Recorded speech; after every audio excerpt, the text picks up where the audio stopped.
අපි දකිනවා සමාජ මාධ්‍යවල ගොඩක් දුරට අපේ රටින් වෙනත් රටක පදිංචියට ගිහින් එයාලගේ දරුවන්ට එහි අධ්‍යාපනය ලබා දෙන අතරේ ඒ රටේ අධ්‍යාපනය ලබා දෙන ක්‍රමයත් අපේ රටේ අධ්‍යාපන ක්‍රමයත් සංසන්දනය කරලා කතා කරනවා.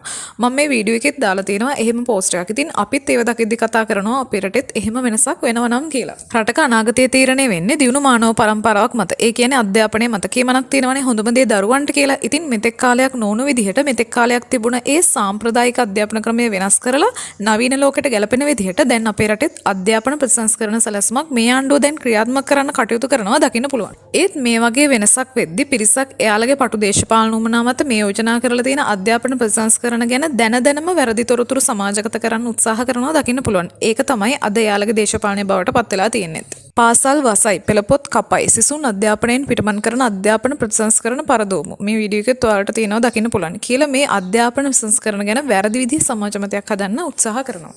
ඉතින් මෙයාලා කියනවා පාසල් වහනවා කියලා. වහනව නෙමෙයි ඇත්තටම කරන්නේ පාසල් ඒකාබද්ධ කිරීමක්. මම මේ වීඩියෝ එකෙත් දාලා තිනවා ජනාධිපතිතුමා මේ ගැන කරපු පැහැදිලි ප්‍රකාශයක්. මෙතෙක් කාලයක් ආපු ආණ්ඩු කලේ කටින් බතල කොළ හිටවනවා වගේ මේ ප්‍රතිසංස්කරණ ගැන කතා කළා විතරයි. ඒත් අද මේ ආණ්ඩුව ප්‍රැක්ටිකලි මේ වැඩේ කරන්න හදනවා. එහෙම කරද්දි ඇත්තටම ඒක අභියෝගයක්. ඔයාලම හිතන්නකෝ අපේ රටේ පවතින ග්‍රාමීය ගැටලු එක්ක සිසුන් 60ක් විතර ඉන්න ඉස්කෝලයක් හරහා මේ ප්‍රතිසංස්කරණ කරන්න අවශ්‍ය ගුරුවරු, ඒ කියන්නේ මානව සම්පත, තාක්ෂණික පහසුකම් වගේ හැමදේම කවර් කරලා මේ අධ්‍යාපන වෙනස්කම් කරනවා නම් අපේ රටේ දරුවන්ට තව බොහෝ කාලයක් මේ පසුගාමී බවින් ඉන්න වෙයි. ඒ නිසා පාසල් ඒකාබද්ධ කරනවා වගේ විකල්ප විසඳුම් සාර්ථකයි.